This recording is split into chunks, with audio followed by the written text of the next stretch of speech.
Why must I take thumbnail photos near where I plug in my Mega Man lamp? Hey, and better news though, Xbox has made a ton of announcements. Yesterday, ID Xbox Fall Showcase. Today, Xbox Tokyo Game Show 2022 Showcase. With that, lots of Game Pass announcements, lots of reveals, and lots for us to talk about. So ladies and gentlemen, if you are new here, you're into Xbox news and information, you are in the right place. Consider subscribing.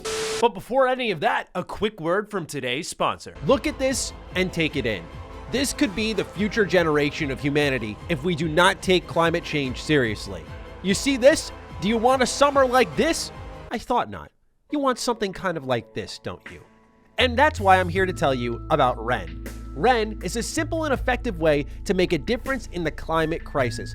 All you have to do is head to their website where you can calculate your carbon footprint, and you can offset that by funding a diverse mix of carbon reduction projects. It's as easy as answering a few questions about your lifestyle, what kind of household you live in, what car you drive, how often you drive it, and then how you can reduce it. Now, since no one can reduce their carbon footprint to zero, you have to offset what's left after reducing.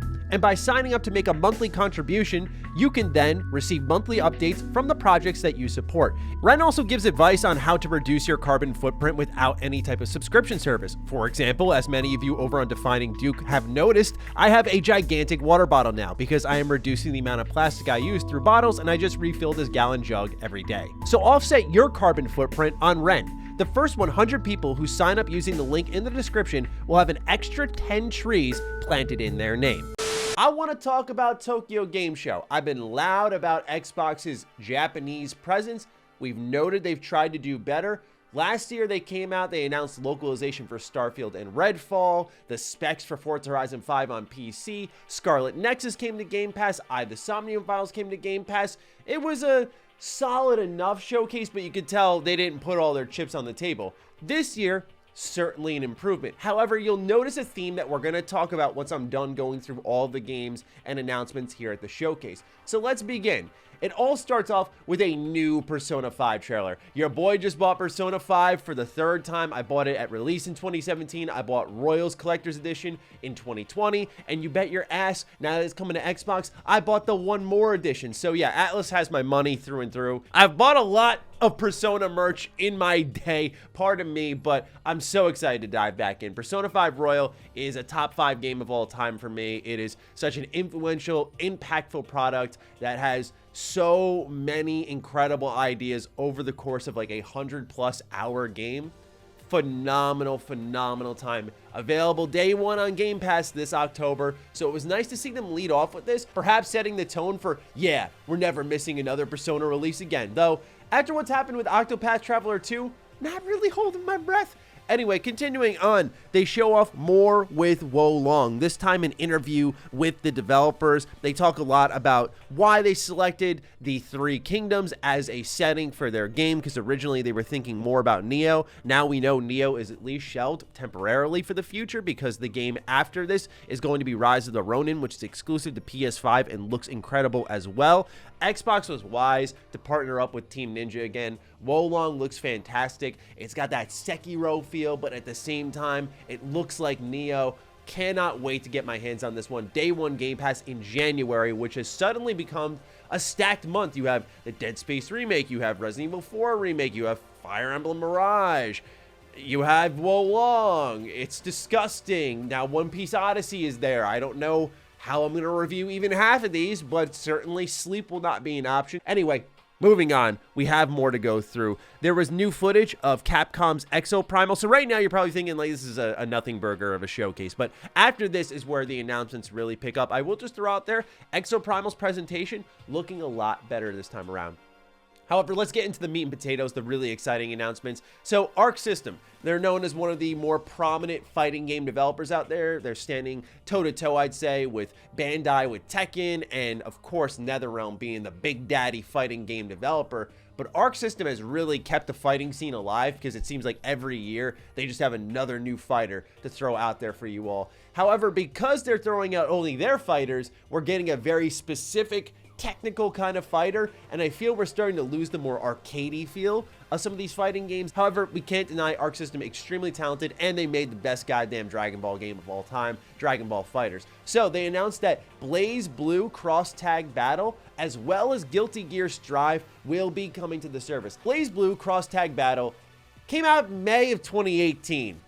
Bit late to this one, Xbox. Guilty Gear Strive, however, last year. So we're seeing Arc System catch up a bit, get some of their games that previously weren't on the platform onto the platform. My hope personally is as we move forward that Xbox is done with catch up, because what you'll see here in this showcase is they sort of rounded up the last missing pieces mostly, where they seem to be on the same page with a lot of these developers now, and hopefully when their next games come around, provided they're not exclusive on another platform, that they will make their way to Xbox day and date. Afterwards, we saw Naraka Blade Point. It's releasing its campaign mode Chapter 2 this October, so you can look forward to that, as well as Forza Horizon 5's 10-year anniversary, which arrives on October 11th. This will sort of be a recap of all of the major story moments in Forza Horizon, all packaged into one update that'll roll out over the course of a month. Seems pretty cool to me. It's crazy that it's already been 10 years. I remember when the first one came out and it was a big deal, so to think, wow, here we are, decade later, crazy. But this brings me to my next talking point. So the next announcement here is Ni no Kuni Wrath of the White Witch Remastered. It's available on Xbox Game Pass today, which is really exciting. Alongside that, Ni no Kuni 2 Revenant Kingdom is coming to Xbox in 2023. So Wrath of the White Witch came out exclusively on PlayStation 3 around November of 2011, if I remember correctly. This was a phenomenal JRPG, mixing Studio Ghibli with Level 5 to create a wholesome, very tragic JRPG with monster catching, with just beautiful, beautiful video game. Please play it if you have yet to. The remaster came around in 2019. What's really weird is Xbox was still missing out then. Finally, in 2022, they have caught up and have the game. This brings me to the talking point that between Ni no Kuni 1, 2, what we're talking about with some of the Arc System fighters and other games in the service, this felt more like a Japanese theme showcase pointed at Western consumers saying, hey, we finally got the games. We finally got the things that you have been asking for. To me personally, this showcase didn't scream, if I were a Japanese consumer, that they have had access to these games where they are much more popular, by the way, for a while on systems that are more common in Japan. So bringing them to the platform doesn't necessarily, to me, market to them, hey, come play on Xbox. Look, we got Blaze Blue Cross Tag Battle 4 years later. Come on, join us.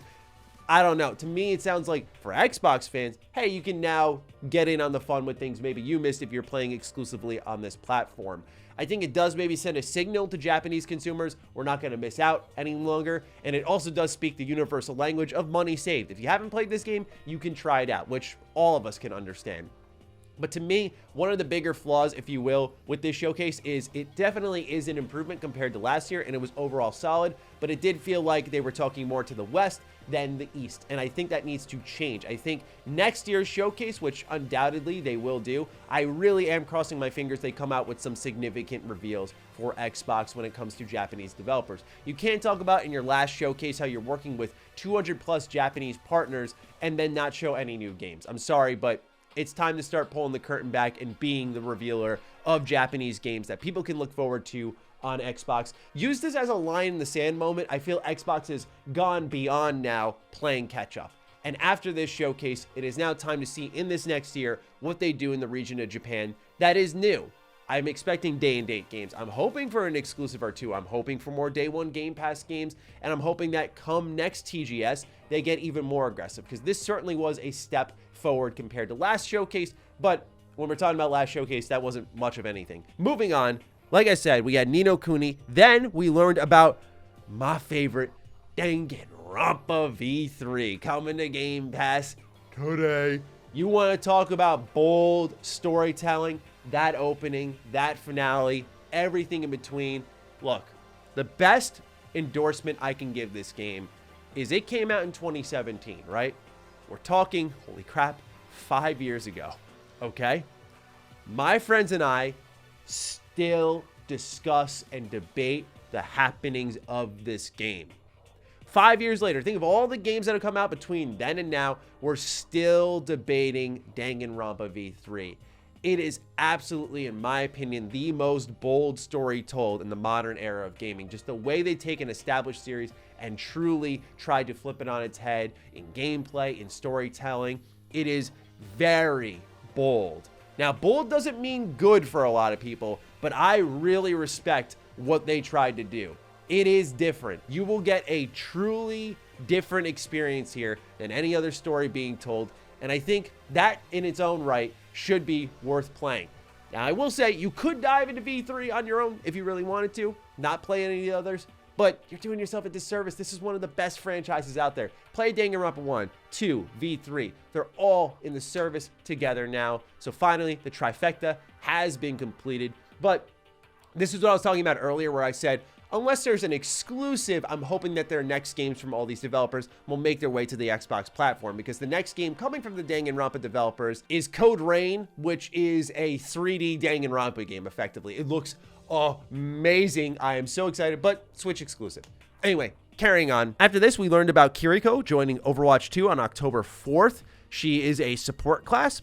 Following that, we got a new trailer for Eiyuden Chronicles 100 Heroes. This was already confirmed to be coming day one to Game Pass, but it continues to look absolutely phenomenal and is one of the few HD 2D style games coming out that does not involve Square Enix, which is awesome to see because I don't want them to monopolize that space. I want to see more developers, explore it. I think there's a lot of potential there. Afterwards, we got Dyson Sphere Program launching in PC Game Pass October 13th. This game actually looked way better than I expected. I don't know if I'll dive in because October is going to be a really busy month for reviews, but certainly one I want to keep my eye on. Afterwards, Palworld was confirmed for Xbox consoles with no release date yet. This actually looks amazing, like a third-person shooter, but with Pokemon. I am all about this vision here, and I think Xbox was wise to get in on this because they did miss the boat on Temtem. Assassin's Creed Odyssey arrives on Game Pass today. If you got a lot of free time, definitely worth looking into. And afterwards, a set of hidden gems are coming to Xbox with Fuga Melodies of Steel crossing over to Xbox Game Pass today, and then Fuga 2 Melodies of Steel going to Xbox in 2023. So if you have honestly not played Advance Wars, you may not see the similarities, but if you are an Advance War fan, you will probably like Fuga. I don't know much about it. I know it reviewed well. Certainly a game that flew under the radar completely with zero visibility. There was very little marketing. It comes from CyberConnect 2, the developers of DBZ Kakarot, the Ultimate Ninja Storm games, the recent Demon Slayer games. So this was a passion project done on the side. If you have not checked it out, try it out. It actually looks pretty good, and I'd love to get around to it at some point. Last reveal of the TGS showcase, Deathloop. Deathloop coming to Xbox September 20th, day one Game Pass, and it's also coming with a Golden Loop update. This update brings a new weapon, a new ability. It also has an extended ending, which that one I'm going to emphasize was really needed. So that does make me very pleased indeed. But yes, new content coming to Deathloop alongside the Xbox release. So for a lot of Xbox fans, this is actually a really big deal. As someone who played it last year and has enjoyed a lot of Arcane games, I haven't missed one. I'm going to be honest, I think this release is considerably weaker compared to other Arcane titles. That said, Deathloop is worth a try at least, especially with Game Pass. There's no excuse.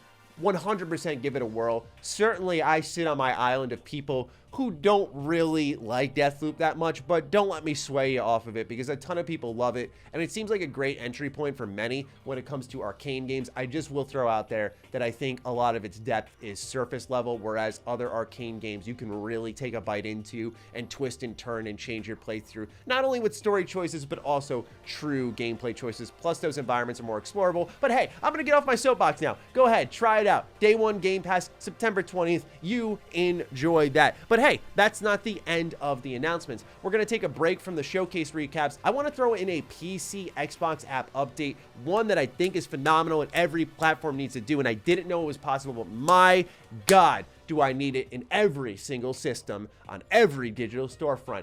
Xbox has partnered up with How Long to Beat. How Long to Beat is my go-to site before every video game I play. I literally go to the website, I type in the game name, I check out how long it takes to beat for the main story plus side objectives for the 100% completion. And it's not always going to be 100% accurate because everyone's playthroughs differ, but just to get a soft gauge around the 40-hour area. Do I have time for that? What's coming up in my schedule? And you can choose, do I want to play a game for the weekend? Do I want to play a game for the month? So that is in the Xbox app now. And when you beat games, you can actually submit new details to feed that system. So let's say you finish Death Stranding, it takes you 40 hours. You can punch that information in and help other gamers out. This is fantastic. Love, love, love this idea. Didn't think it was possible, but I think every platform needs to take notes. This is how you improve it. This is how you help the consumer gauge. Should I dive in? Should I not? Get how long to beat on Game Pass, and you will absolutely see the engagement of a lot of titles rise up. Such a smart idea. Okay, I have geeked out enough. Let's move on to the last showcase here. ID at Xbox. 8 announcements I want to talk about. All of them coming to Game Pass. First, Amazing Cultivation Simulator. This is coming to PC Game Pass September 14th, so it's already out. This one may not excite you as much thanks to the Nintendo Direct. I feel truly bad for any single developer out there making any game with farming elements, with fishing elements, with life sim elements, because it is a very competitive space right now. A lot of people were joking on what was happening with the Switch Direct because it was just everything felt like JRPGs or farming sims. After that, Valheim is coming to PC Game Pass September 29th. It's also going to be on console in 2023. We already knew that, but PC coming a lot sooner, which is a big deal. Valheim is a huge game still to this day. Although it may not be as powerfully relevant as it was when it first came on the scene, still a lot of people playing it, still a lot of people talking about it, making content about it, making articles about it. Very much a smart get by Xbox. Afterwards, the next announcement was Evil, coming to October 11th this year. Game Pass. Homestead Arcana, coming this year as well. Rainbow Billy, The Curse of the Leviathan, coming this year. The Big Con, still apparently coming this year. This 90s cartoon style game, very wacky, very out there. This one surprised me. The Walking Dead, the final season, coming this year. And Turnip Boy Robs a Bank, coming this year. So yeah, the ID at Xbox program, for those who are unfamiliar, is Xbox's indie program. They announced a ton of Game Pass games coming this year. Of course, Tokyo Game Show did. Why this all matters is because, of course, we know Starfield, Redfall, those are big shoes to fill. What you have to do is keep gamers busy, keep giving them options, and Xbox certainly is delivering that. As much as, yes, I would 100%, I'm not going to make excuses, would prefer for them to get these games out the door, finally have Redfall, finally have Starfield, and so on and so forth, kickstart that new generation, feel like it's well and truly begun. I absolutely am there with you. They are doing a good job, though, because you even think about some of those games that I was talking about coming in 2023 to Xbox Game Pass, and you go, oh, that's so far from now, that's kind of a nothing announcement. But think of what already existed that we talked about with the Xbox and Bethesda game showcase that is also coming in 2023, that is coming to day one Game Pass, something like Ravenlock, that wasn't here, but will be added to that list of releases. You are going to have so many options on Xbox. 2023 can't come soon enough because I think maybe they can start to turn the narrative around when you have Game Pass really delivering as we already know it will, and then you have the exclusives, which hopefully will deliver in quality on release. But ladies and gentlemen, that is everything for your Xbox news update today. Tons of announcements and reveals. Let me know what you're thinking about all of them in the comments down below. Please do fire away. Other than that, follow me on Twitter, follow me on Instagram. Those links are in the description down below. And a big thank you to all the patrons, all the members who continue to support the hell out of the content here. Stay sexy, stay active. I love you all. Peace.